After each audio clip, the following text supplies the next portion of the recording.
How many people do you think were killed by rifles in 2019? Maybe 70 to 100,000. What about knives and cutting instruments? I think it's way less. I think it's probably 50,000. Maybe 200, I feel like less. Probably in the thousands, definitely, maybe tens of thousands. Would it surprise you if I told you that in 2019, 364 people were killed by rifles in America? Only 364? Yeah.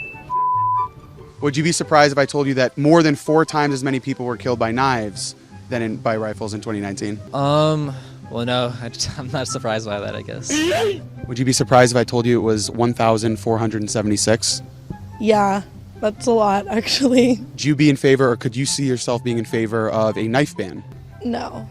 Why? In my head, it makes sense to minimize the most damage, and But if you're minimizing the most damage, knives kill more people. I guess that's a good point. When all else fails, just go ahead and redefine the word.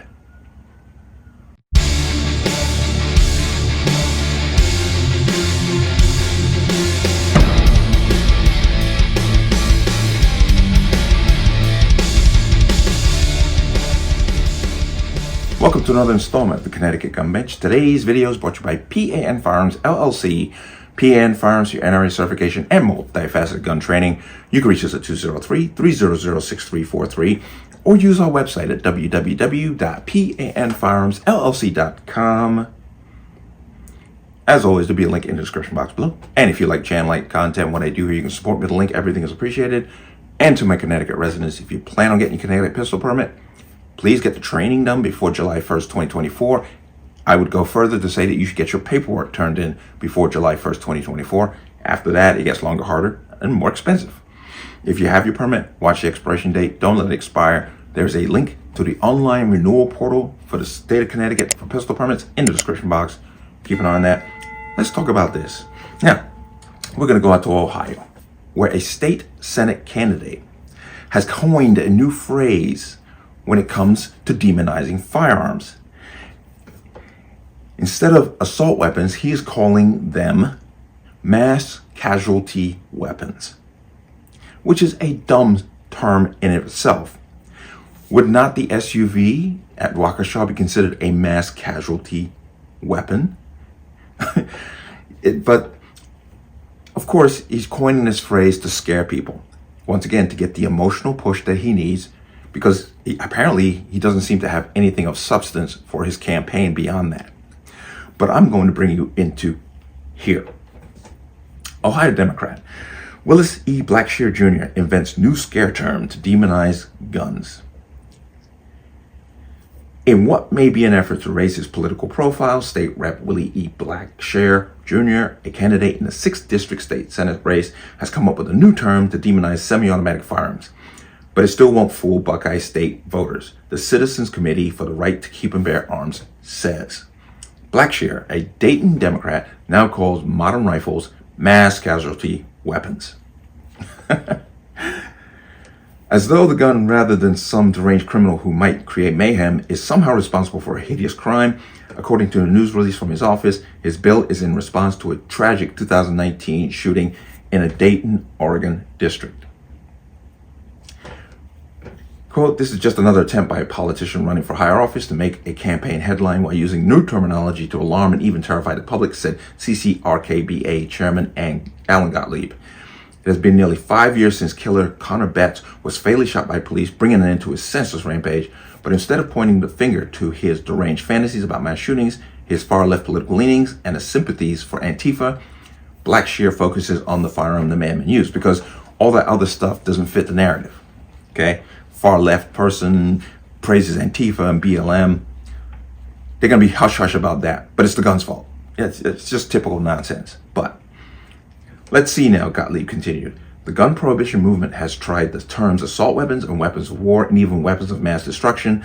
Now, all of a sudden, Rep. Blackshear has come up with something new to incite the same old anxiety anti-gunners have always had over the fact that Americans like firearms and dislike the efforts to ban them.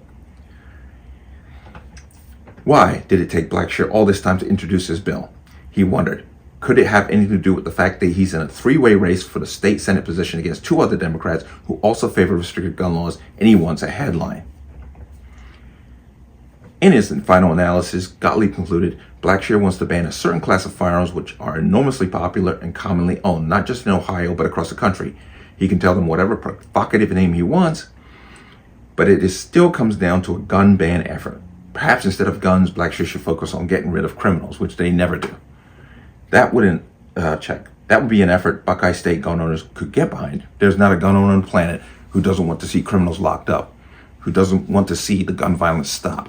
But when your answer to these ideals is to create laws that only the law-abiding will follow, well, yeah, we got a problem with that, and we're going to fight you on it. But here's his bill, but let's go ahead and come out of that. So obviously this guy's just trying to get, a profile, get himself noticed for his three-way race with two other Democrats. I'm not sure about that, the Dayton area, that county, and how it plays out as far as politically goes. But seeing that 3 Democrats are running, we can only assume that it's pretty much a Democrat, conclave, and that's just the way it is. But the term mass casualty weapons is disingenuous, at the least disingenuous. It's ridiculous.